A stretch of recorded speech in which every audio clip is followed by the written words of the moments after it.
Élection en 2015. La possibilité de financement est impossible.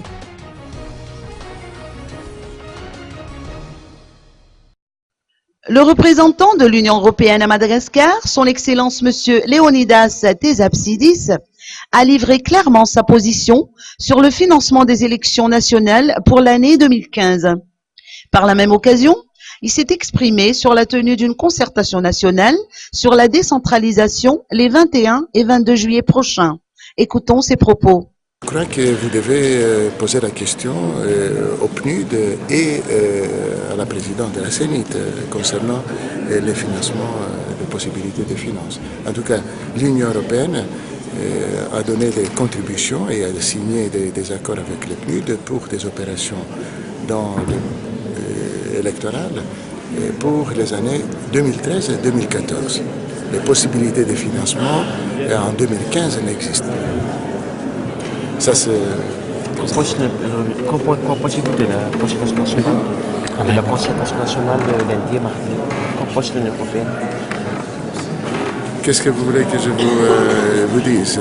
Il y a eu il y a 2 jours l'annonce de cette conférence ou de ces discussions, consultations sur la décentralisation. C'est une affaire malgache. Ces dialogues, c'est vraiment une question, une priorité de Madagascar. Les autorités malgaches ont priorisé la décentralisation et la décentralisation effective fait partie intégrante du processus de réconciliation nationale, a-t-il noté. Cependant, cette réconciliation nécessite des efforts sur le long terme. Nelson Mandela a donné l'exemple de cette réconciliation qui peut être adaptée au contexte malgache grâce au Fiavanana.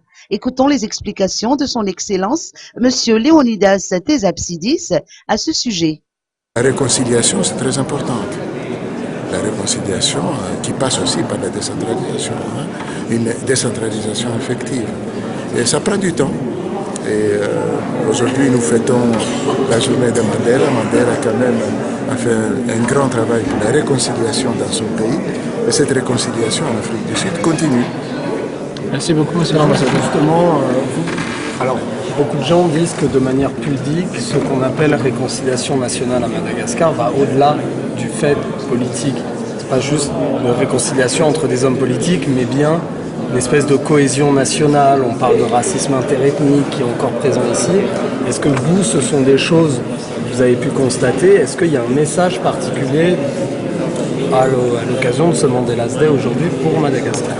Écoutez, on utilise très souvent le mot, l'expression Fiavana. C'est l'entraide, la solidarité. Moi, j'ajouterais aussi l'importance de la confiance. Et cette importance de la confiance, pas seulement entre politiciens eux-mêmes, ça c'est très important, mais entre la population et les citoyens ordinaires de ce pays et leurs dirigeants.